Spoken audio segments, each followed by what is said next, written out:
Bapak Ibu kembali.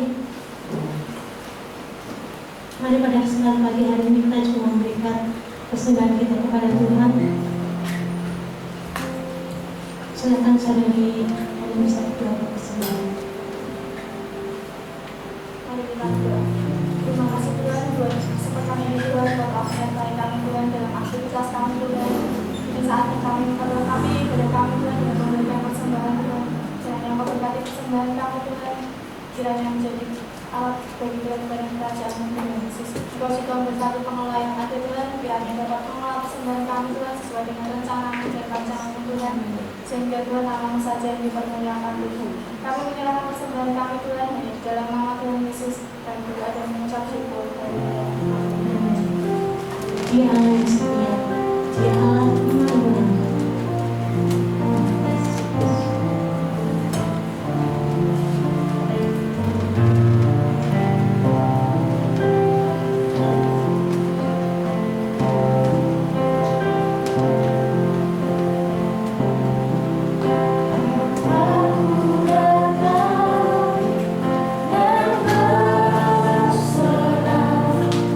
Ku hanya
pagi hari ini di minggu terakhir di tahun ini, kami boleh ada bersama dengan Engkau.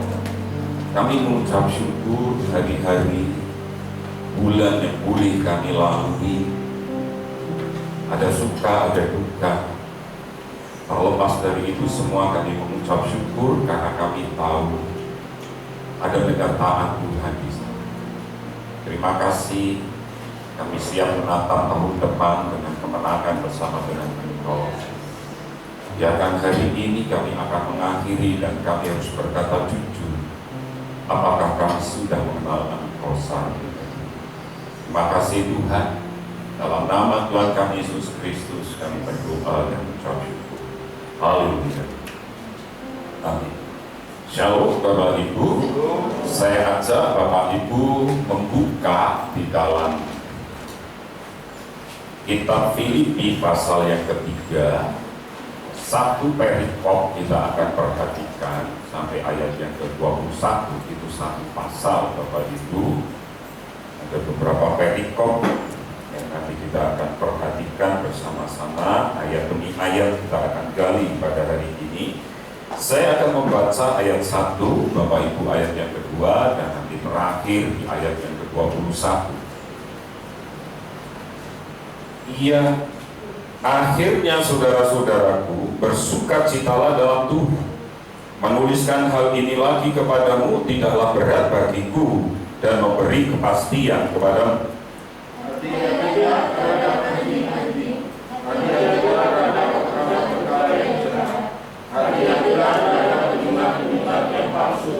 Karena kitalah orang-orang bersunat yang beribadah oleh Roh Allah dan bermegah dalam Kristus Yesus dan tidak menaruh percaya pada hal-hal lahiriah.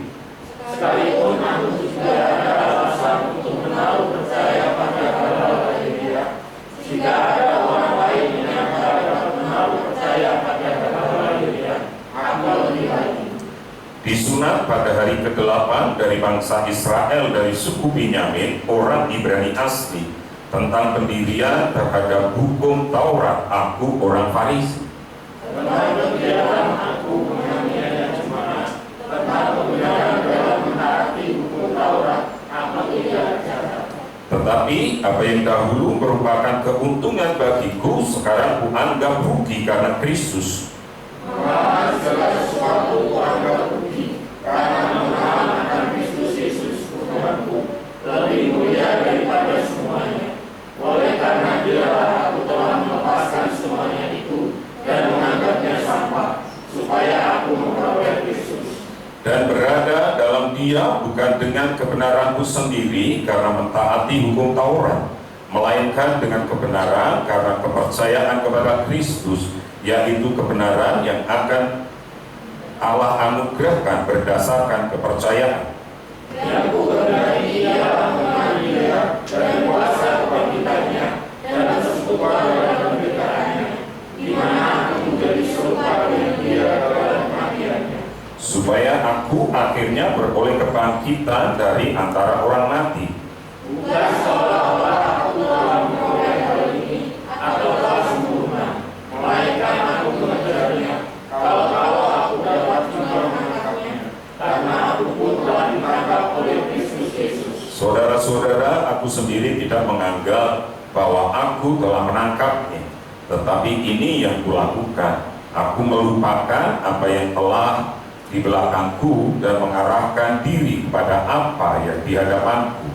Dan berlari-lari kepada tujuan untuk memperoleh Dia, yaitu panggilan surgawi dari Allah dalam Kristus Yesus. Karena itu, marilah kita yang sempurna berpikir demikian. Dan jikalau lain pikiranmu tentang salah satu hal itu akan dinyatakan Allah juga kepadamu. Tetapi baiklah tingkat pengertian yang telah kita capai di dalam kita mencoba yang telah kita lakukan.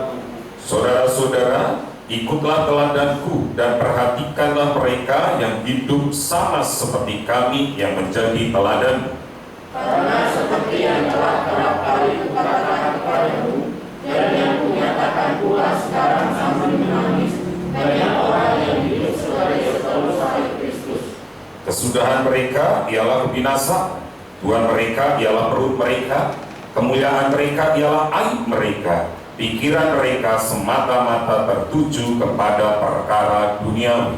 Karena kehargaan kita adalah di dalam surga, dan dari situ juga kita menantikan Tuhan Yesus Kristus sebagai Juru Selamat, yang akan mengubah tubuh kita yang hina ini sehingga serupa dengan tubuhnya yang mulia, menurut kuasa yang dapat menaklukkan segala sesuatu kepada diri.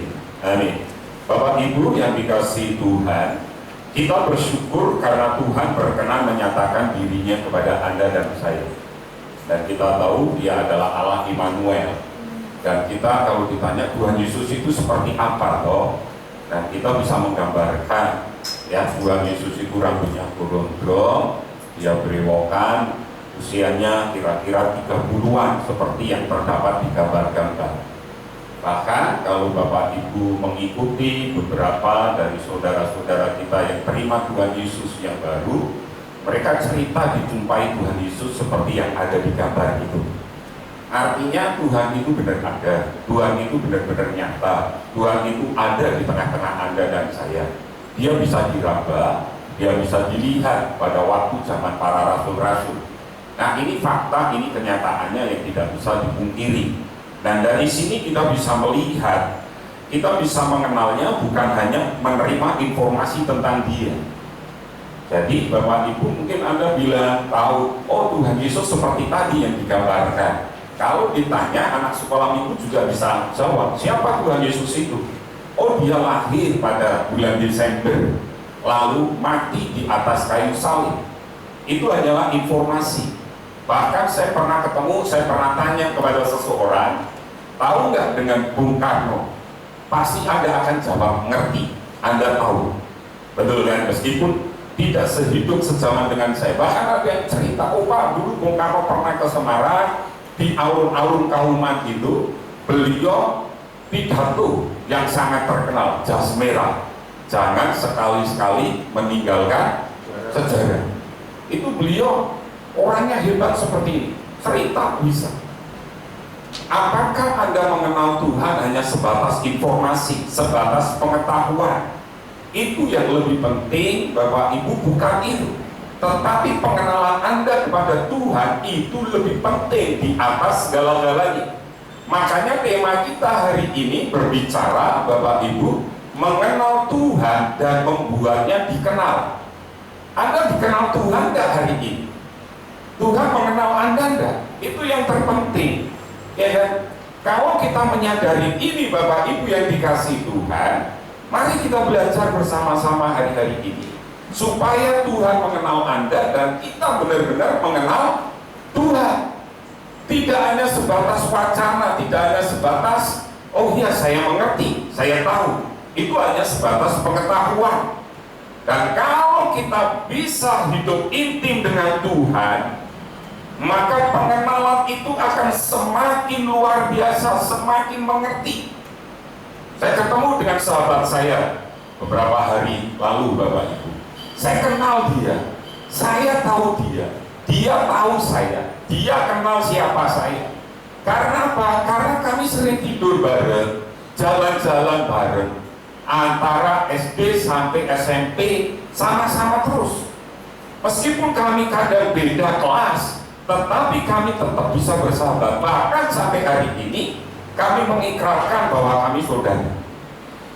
Setiap Natalan dia mesti kirim nelpon ke papa, mama. Bahkan anaknya kemarin manggil mama saya eyang mami, ikut-ikutan cucu dari mama saya. Itu nenek eyang mami, dia bilang. Artinya apa, Bapak Ibu? Saya kenal dia karena saya akrab dengan dia, saya ngerti dia. Nah, kalau ini benar-benar terjadi dalam hidup Anda dan saya, bahwa Anda kenal Tuhan Yesus, itu satu hal yang sangat luar biasa. Tidak ada yang bisa menandingi. Nah, dari ayat-ayat yang kita baca tadi, Bapak Ibu, pelajaran rohani apa yang bisa Anda dan saya terima, supaya kita bisa mengerti, supaya kita bisa memahami. Coba perhatikan ayat 3. Maaf, pasal 3 tadi ayat 8 sampai ayat yang ke-10. Kita mulai ayat yang ke-7 sampai ayat yang ke-10. 2, 3. Tetapi apa yang dahulu merupakan keuntungan bagiku, sekarang kuanggap rugi karena Kristus. Malahan segala sesuatu kuanggap rugi karena pengenalan akan Kristus Yesus Tuhanku lebih mulia daripada semuanya. Oleh karena dialah aku telah melepaskan semuanya itu dan menganggapnya sampah supaya aku memperoleh Kristus dan berada dalam Dia, bukan dengan kebenaranku sendiri karena mentaati hukum Taurat, melainkan dengan kebenaran karena kepercayaan kepada Kristus, yaitu kebenaran yang Allah anugerahkan berdasarkan kepercayaan. Yang ku kehendaki ialah mengenal Dia dan kuasa kebangkitannya dan persekutuan dalam penderitaannya, di mana aku menjadi serupa dengan Dia dalam. Bukankah tadi kita juga membaca di ayat sebelumnya kesaksian dari Paulus? Dia lahir usia dari suku Benyamin, usia 8 hari disunat sesuai dengan aturan hukum Taurat. Dan kalau berbicara tentang ilmu agama, dia bilang aku dari orang Farisi. Berarti dia ngerti benar hukum-hukum Tuhan. Dia tahu benar. Bahkan dia punya kewarganegaraan Roma. Pekerjaannya mencari orang Kristen untuk dibunuh. Tetapi setelah dia mengenal Tuhan, itu dianggap rugi. Nah, dari ayat ini saya bisa menyimpulkan, kalau Anda mengenal Tuhan, pengenalan Anda dengan Tuhan benar, pasti di sana akan ada yang namanya pengorbanan. Apa yang dikorbankan oleh Rasul Paulus waktu dia mengenal Tuhan? Rasul Paulus anggap semuanya itu sampah. Dia orang berpendidikan, dia orang ngerti agama, dia punya kedudukan. Bahkan para imam-imam besar di Yerusalem percaya dengan dia. Keterdekatan dengan pemimpin agama itu membuat dia harusnya bisa sombong. Dia seorang anak muda yang boleh dikatakan pada waktu itu dipercaya oleh pemimpin-pemimpin agama. Saya mau sampaikan kepada Bapak Ibu, satu negara, satu bangsa yang sampai hari ini begitu kuat kepercayaannya kepada para pemimpin adalah bangsa Israel. Dari dulu sampai sekarang. Jadi artinya dia ada di putaran ringnya orang-orang penting, para pemimpin. Tapi dia bilang, begitu ketemu dengan Tuhan Yesus, aku anggap itu apa? Sampah. Meskipun dia dididik di bawah guru yang luar biasa, Gamaliel, dia katakan itu sampah. Dan ini yang harusnya Anda dan saya pelajari hari-hari ini, Bapak Ibu, ya kan? Kalau Anda mengenal Tuhan, pasti ada yang harus Anda korbankan dalam hidup Anda. Posisi, jabatan, kedudukan itu merupakan terkadang penghalang dalam hidup Anda dan saya yang perlu dikorbankan. Supaya apa? Supaya Anda lebih kenal lagi dengan Tuhan. Waktu Rasul Paulus korbankan itu, dia akhirnya kenal Tuhan luar biasa. Dan dia berkata di ayat yang ke-10 tadi, di sana dikatakan, yang kukehendaki ialah mengenal Dia dan kuasa kebangkitannya dan persekutuan dalam penderitaannya, supaya apa? Menjadi seperti Yesus. Kenapa dia perlu korbankan itu? Kalau dia tidak korbankan itu, dia masih menggunakan cara berpikir orang Farisi, dia tidak akan pernah kenal Tuhan Yesus. Kalau dia yang kaya, dia tidak korbankan itu, dia akan sombong dan dia tidak akan pernah kenal Tuhan Yesus. Dan hidupnya tidak leluasa untuk mengenal Tuhan. Kedudukan, jabatan, Bapak Ibu, ya, posisi itu bisa mempengaruhi. Dan kalau hari ini anak-anak muda kan bilang harta, tahta, renata, ya kan? Jadi artinya apa? Itu juga bisa menghalangi Tuhan untuk Anda mengenal Tuhan. Harta, seberapa banyak orang orang yang hari ini cinta harta di atas segala-galanya, cinta uang sedemikian rupa. Bahkan maaf kalau boleh saya mau bilang jujur, di antara kita pun mungkin ada yang seperti itu, tidak mengenal Tuhan sedemikian rupa. Ya kan, minggu kemarin kursinya hampir penuh gereja kita, 2 minggu yang lalu. Karena apa Bapak Ibu? Mau Natal, begitu Natalnya lewat, hilang kabeh. Bersyukur kalau Anda sampai hari ini masih bertahan. Jadi mari kita bisa melihat harta tahta itu bisa membuat kita jauh dari Tuhan. Contoh Alkitab dengan jelas, ada seorang anak muda yang kaya ketemu dengan Tuhan Yesus. Guru, aku sudah melakukan semua hukum Taurat. Aku tidak melakukan. Tuhan Yesus bilang apa? Baik. Lalu apa yang harus aku lakukan? Jual seluruh harta. Anak muda ini pulang dengan menyesal karena hartanya sangat banyak. Ya, saya juga pernah sampaikan, nanti Anda ngikutin aja Tommy Paul. Bagaimana dia dulu kaya, bahkan mobil yang edisi terbatas dia bisa punya apartemen paling mewah di Jakarta. Uangnya dia nggak terbatas. Dia kaya, tapi nggak kenal Tuhan. Akhirnya dia bangkrut, jatuh miskin, semiskin-miskin. Akibatnya apa? Pada waktu dia jatuh itulah dia pergi ke gereja, ketemu dengan Tuhan. Waktu dia berjumpa dengan Tuhan, mengalami pertobatan. Apa yang terjadi hari ini? Kalau dia diberkati Tuhan, maka kita bisa melihat ada banyak sekolah yang dibangun, banyak panti asuhan yang dia support. Yang mengerti cara menggunakan harta kekayaan. Bagaimana dengan Anda dan saya hari ini? Jangan sampai pekerjaan menghalangi Anda untuk berjumpa dengan Tuhan Yesus. Jangan sampai pekerjaan menghalangi Anda untuk beribadah. Jangan sampai pekerjaan jadi alasan untuk Anda tidak membangun keintiman dengan Tuhan. Karena alasan capeklah, kurang waktulah, dan lain sebagainya. Itu bukan umat pilihan Tuhan. Jadi hari ini kalau Anda ingin mengenal Tuhan, apa yang akan Anda korbankan? Paulus mengorbankan posisinya, Paulus mengorbankan kehormatannya, Rasul Paulus mengorbankan kekayaannya. Maka dia mengalami perjumpaan dengan Tuhan. Dengan begitu penghalang itu disingkirkan dan jalan pengenalan kita kepada Kristus akan menjadi lebih leluasa. Coba lanjutkan ayat kita selanjutnya di ayat yang ke-17. 2, 3.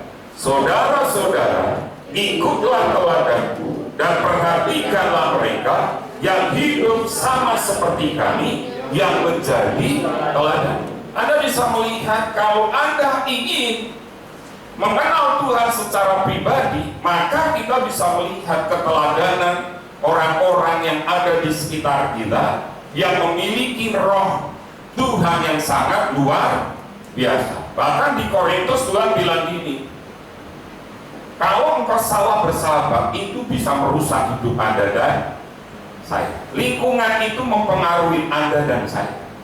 Makanya jangan sampai salah. Nah, kalau kita nyadari ini Bapak Ibu, kita bisa melihat kok tokoh-tokoh di dalam Alkitab. Abraham ini orang yang sangat luar biasa.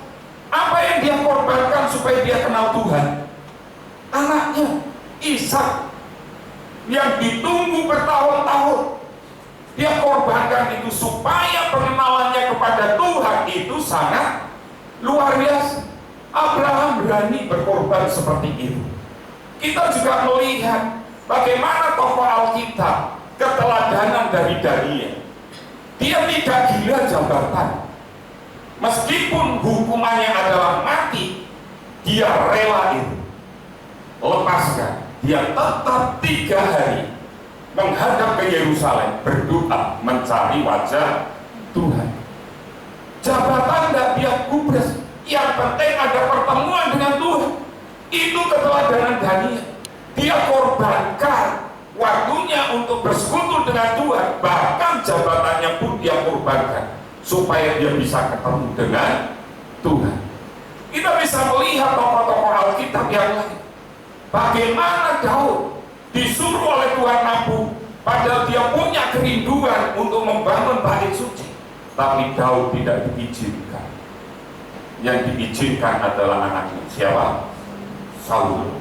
Jadi kita bisa melihat keteladanan tokoh-tokoh di dalam Alkitab itu menjadi gambaran buat Anda dan saya. Bahkan kadang ada yang diperintah oleh Tuhan itu sesuatu hal yang mustahil. Kita melihat contohnya Hosea. Hosea ini sama Tuhan disuruh menikah dengan seorang perempuan pelacur namanya Gomer. Hosea melakukan.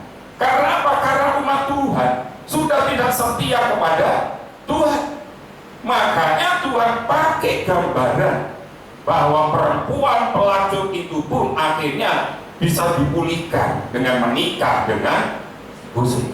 Dari sini kita bisa melihat, kalau hari ini Anda mungkin mengalami penderitaan yang luar biasa, makan susah, cari uang susah, belajarlah dari Habakuk. Kaki kita seperti rusa yang menginjak bukit. Meskipun pohon ara tidak bertunas, pohon zaitun tidak menghasilkan buah, tapi aku tetap beria-ria di hadapan Tuhan, tetap bersuka cita di tengah masa paceklik, di tengah masa-masa yang sangat susah. Habakuk tetap bisa bersuka cita. Seberapa banyak Anda mengenal tokoh-tokoh Alkitab hari ini?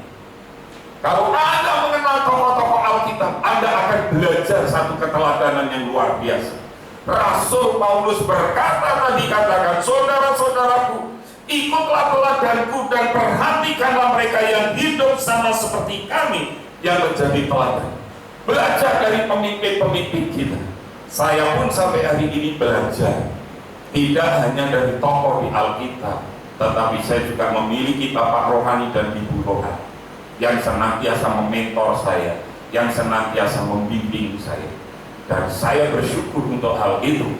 Karena apa? Karena saya sampai hari ini tetap dimentor oleh mereka. Demikian juga dengan Bu Mary, dimentor oleh seorang ibu gembala di kota ini. Setiap saat senantiasa diberi renungan, bahkan hari-hari spesial senantiasa memberikan yang terbaik untuk Bu Mary. Kenapa? Kami masih butuh mentor. Kami masih butuh untuk orang-orang. Bahkan sampai hari ini saya juga punya teman hamba Tuhan yang jadi rekan doa kami. Saya sama Bu Mary, Bu, kalau kami ada dalam beban berat, kami main ke rumahnya. Mereka langsung suami istri menyambutkan dan mereka ngerti, kita doa bareng-bareng. Dan kami juga belajar dari hamba-hamba Tuhan yang ada di sekitar kami. Dan itu butuh yang namanya proses. Oleh karena itu, Bapak Ibu yang dikasihi Tuhan, mengenal dan bergaul dengan orang-orang yang memiliki roh yang luar biasa akan membuat kita sangat terbantu dalam mengenal Tuhan Yesus. Jadi mulai hari ini pilihlah teman-temanmu, pilih orang-orang, bukannya tidak boleh bermain, tetapi ada istilahnya, ada ring 1, ring 2, ring luar, ring dalam, apapun istilahnya. Ring 1 adalah orang-orang dekatmu yang akan membawa engkau untuk on fire, bukan membawa engkau jatuh, membawa engkau jauh dari Tuhan. Nah, sahabatmu seperti apa hari ini? Saya mau bilang jujur, kalau sahabatmu suka ngomong kotor, sahabatmu suka belanja, suka shopping, sahabatmu suka makan, maka mau nggak mau, nanti pasti akan kena. Orang Jawa bilang, ya kan, cepat kebu, umpan apa? Apa bukan? Saya lupa. Artinya, kalau Anda dekat kerbau, pasti Anda akan kena kotorannya kerbau. Saya tanya, benar nggak kira-kira? Betul kan? Jadi kalau Anda dekat dengan kerbau, Anda akan kena kotorannya. Nah, demikian juga dengan Anda salah memilih teman, salah bergaul, itu akan mempengaruhi masa depanmu. mau nggak mau pasti. Jadi mulai hari ini pilihlah orang-orang, pilih. Demikian juga dengan sosial media. Kalau isinya hanya orang-orang yang tidak membangun, kenapa engkau tetap bertahan di grup ini? Saya keluar dari banyak grup, Bapak, dan saya mesti bilang maaf. Kalau ada perlu apa-apa, japri aja. Karena saya sudah kebanyakan grup. Bahkan termasuk grup di alumni Abiel, angkatan saya, maupun alumni Abiel secara keseluruhan, saya nggak masuk. Bukannya apa-apa. Kenapa? Ya karena setiap orang pasti punya prinsip. Tetapi saya punya grup beberapa hamba Tuhan, dan itu yang membangun, itu yang senantiasa bisa membuat saya on fire. Ya kan? Daripada kita baca postingan-postingan yang tidak muncul, ya kan? Dibikin sakit hati. Jadi, kenapa mulai hari ini kita tidak memilah teman-teman dan sahabat kita? Karena itu akan membantu pengenalanmu kepada Tuhan Yesus. Lingkunganmu mulai hari ini berubah, cara pandangmu harus kau ubah, dan tahun depan saya percaya kau akan mengalami terobosan yang luar biasa. Lalu kita lanjutkan, mari saya ajak Anda membaca di ayat-ayat terakhir kita, Bapak Ibu. Di ayat 18 sampai ayat yang ke-21.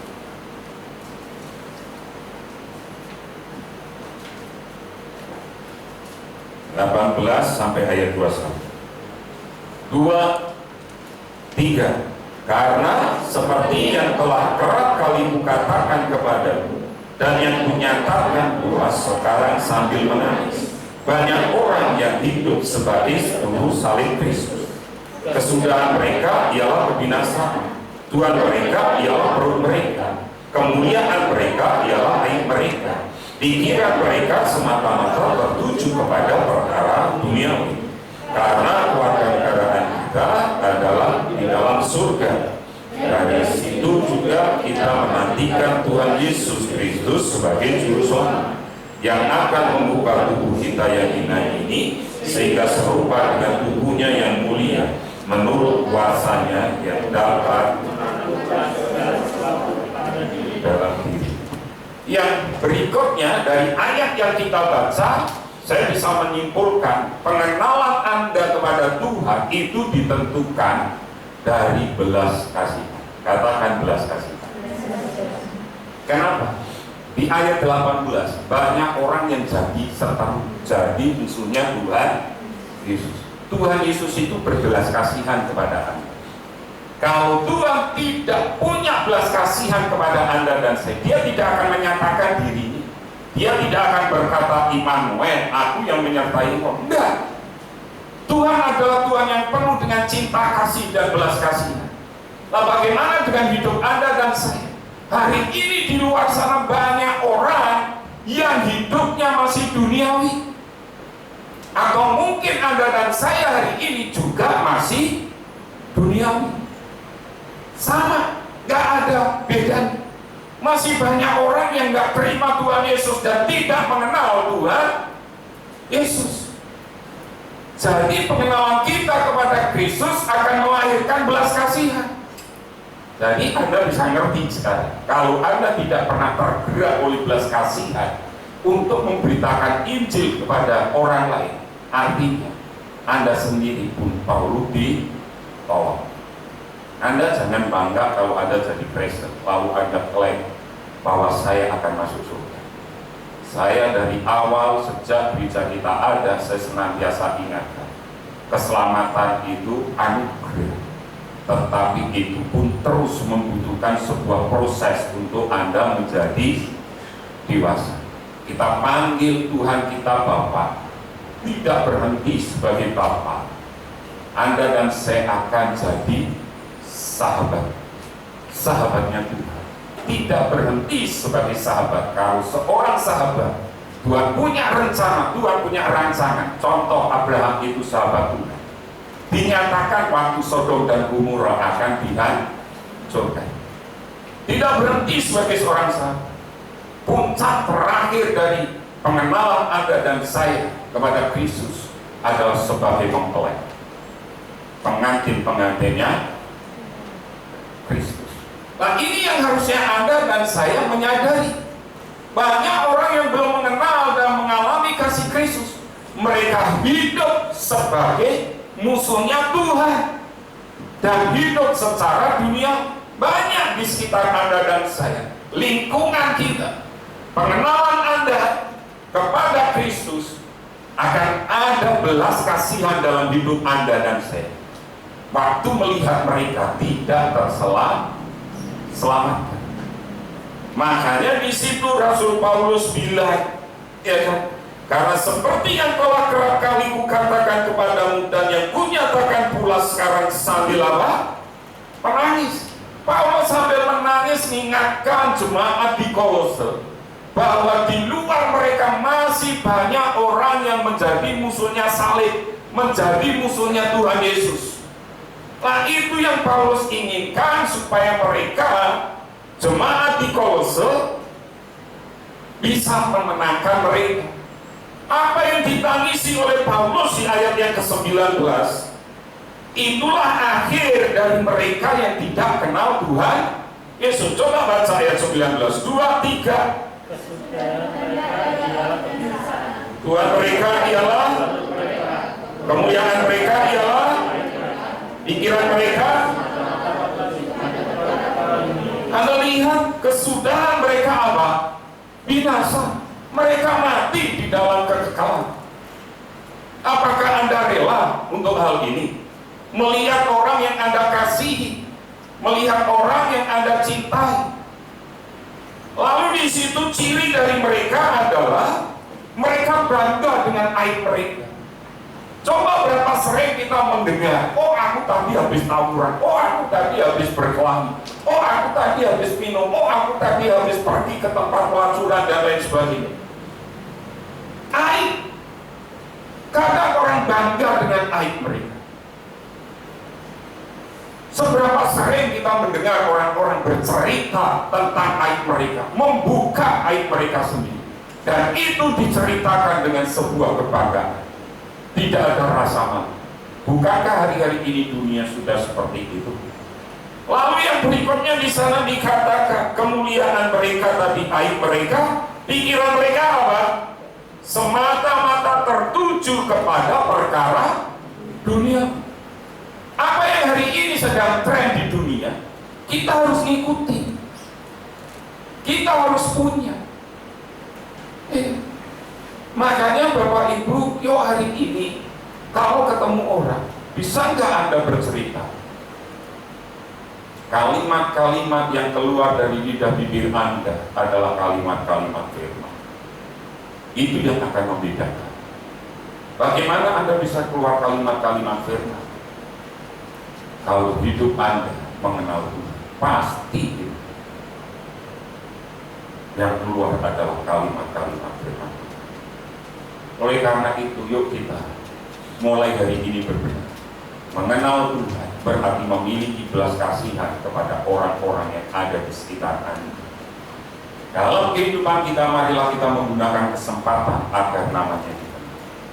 Sudahkah Anda memperkenalkan nama Yesus kepada orang-orang di sekitar Anda? Bapak Ibu, saya bersyukur. Kemarin saya juga cerita sama Bu. Saya ketemu dengan sahabat saya yang tadi saya sampaikan, seperti kayak saudara sendiri. Waktu tanggal 2 Jumat kemarin, kami semua, kakak saya, adik-adik saya, semua dengan anak-anaknya, mama saya minta supaya bisa kumpul, karena mama kemarin habis sakit. Kami kumpul semua. Saya datang yang paling terakhir. Semuanya sudah kumpul. Waktu saya datang, saya kaget. Yang nyambut saya bukan adik saya, bukan kakak saya, tapi teman saya. Dan saya tanya, kok kamu bisa sampai sini? Karena tadi saya telepon papa. Karena HP-nya dia rusak sehingga nomor saya hilang. Dia nggak bisa ngucapin Natal atau apa sama saya, nggak bisa. Papa bilang, udah, kamu kesini aja sekalian, makan bareng, mancing bareng. Ketemulah saya dengan dia, ngobrol banyak dengan dia. Pada waktu ngobrol itu tiba-tiba saya kaget, dia bilang puji Tuhan. Bapak Ibu, saya ngerti siapa dia.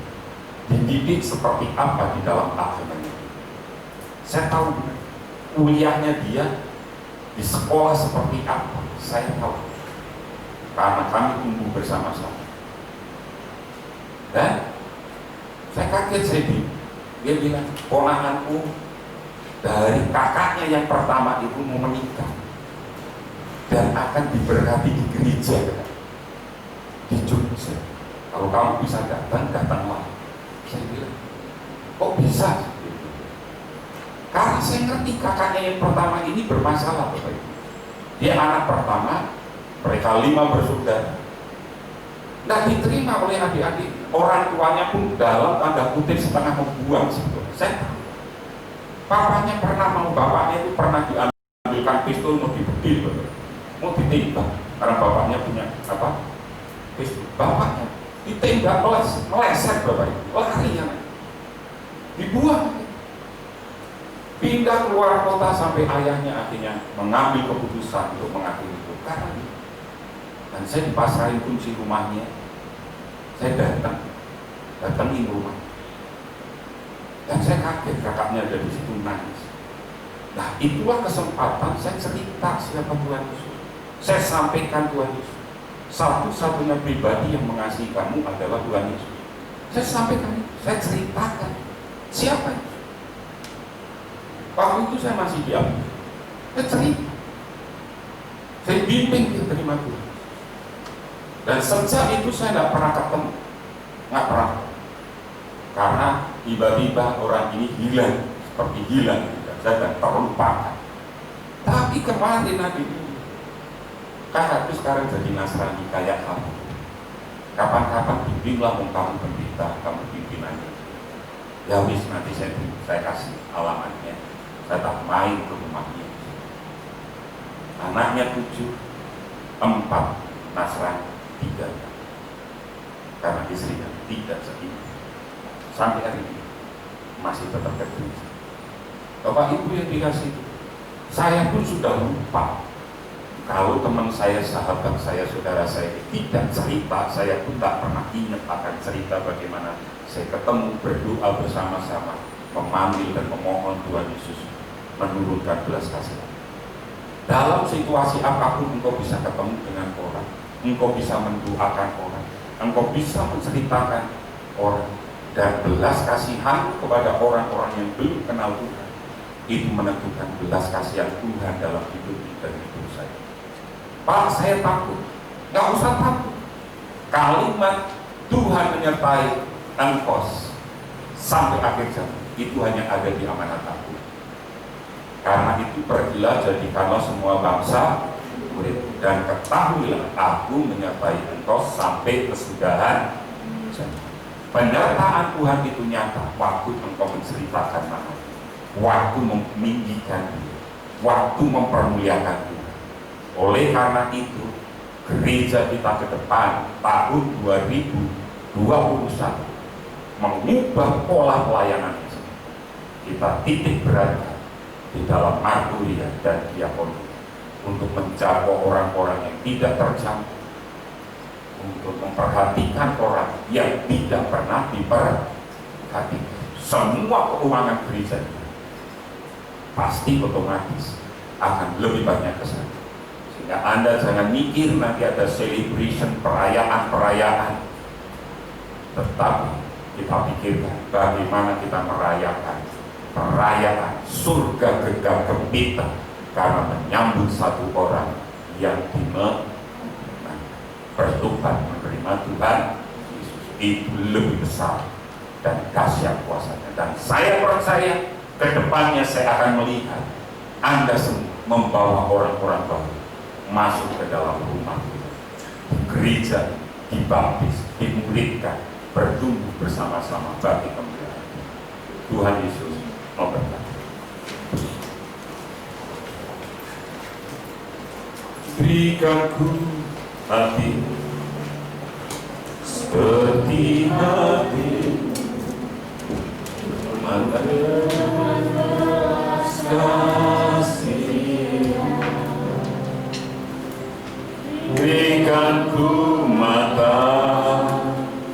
seperti matamu di sekelilingku. Berikan ku tanganmu untuk melakukan tugasmu. Berikan ku kakimu melangkah dalam rencanamu. Berikan ku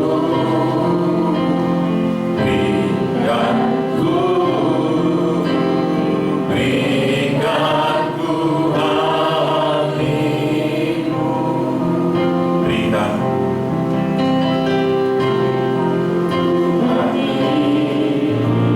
seperti hatimu yang penuh dengan belas kasihan.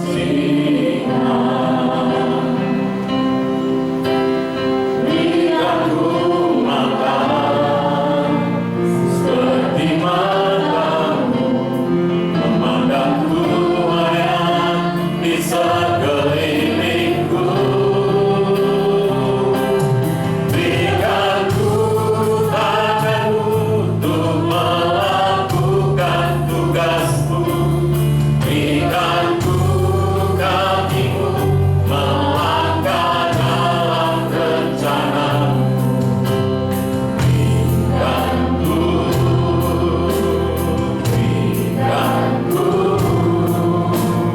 Berikan ku hatimu. Mari kita berdiri bersama-sama.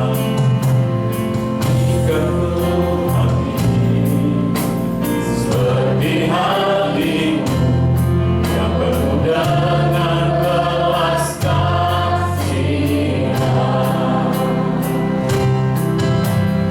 Berikan ku mata seperti matamu memandang Tuhan yang di sekelilingku. Berikan ku tanganmu untuk melakukan tugasmu. Berikan ku kakimu melangkah dalam rencanamu. Berikan ku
ada yang harus kau korbankan.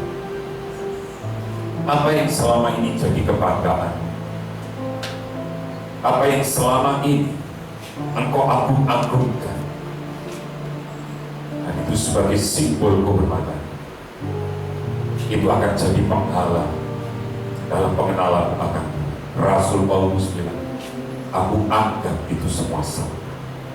Dan dia buang. Makanya dia kenal Tuhan secara luar biasa. Siapakah teman? Siapakah sahabat? siapakah orang-orang yang ada di dalam lingkungan, itu akan mempengaruhi pengenalanmu akan Tuhan. Berani berkata tidak untuk orang-orang yang selama ini tidak membangun imanmu, sekalipun itu saudaramu, orang tuamu. Tapi berkata iya kepada mereka yang siap membangun kerohanian. Kalau selama hari ini kau tidak punya belas kasihan dan tidak berani bersaksi, ada yang salah dalam pengiringan kepada Tuhan. Berarti kau tidak pernah merasakan belas kasihan Tuhan, dan hatimu tidak pernah disatu oleh Tuhan. Hari ini berkata, Tuhan, aku mau membawa jiwa bagi kemuliaan, bukan untuk memenuhi gereja kami, tetapi untuk memenuhi surga, memindahkan mereka dari kebinasaan ke dalam hidup yang kekal. Selama ada orang baik yang membawa kabar baik, masih ada penghalang. Hambamu berhenti berbicara, tetapi firman akan tertanam dalam hati kami. Kami bersyukur hari ini. Terima kasih Tuhan, terima kasih. Kami tidak bisa berjalan tanpa, oleh karena itu berjalan bersama.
Dikasihi Tuhan dan yang mengasihi Tuhannya dengan segenap tubuh, jiwa dan roh.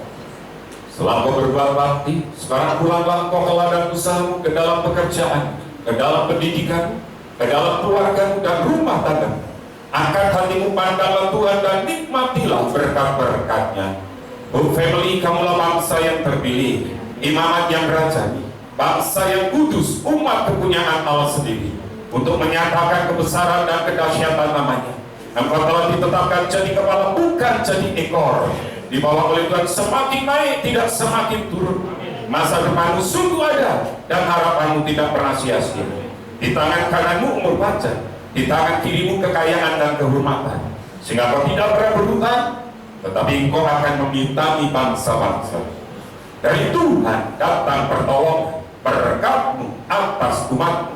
Kasih karunia dari Tuhan Yesus Kristus, kasih sayang dari Bapa, persekutuan dan penjagaan yang dahsyat dari Roh Kudus menyertai engkau sekalian, mulai hari ini, esok, lusa, sampai Maranatha. Tuhan Yesus datang kedua kali menjemput kita semua di awan kemuliaan.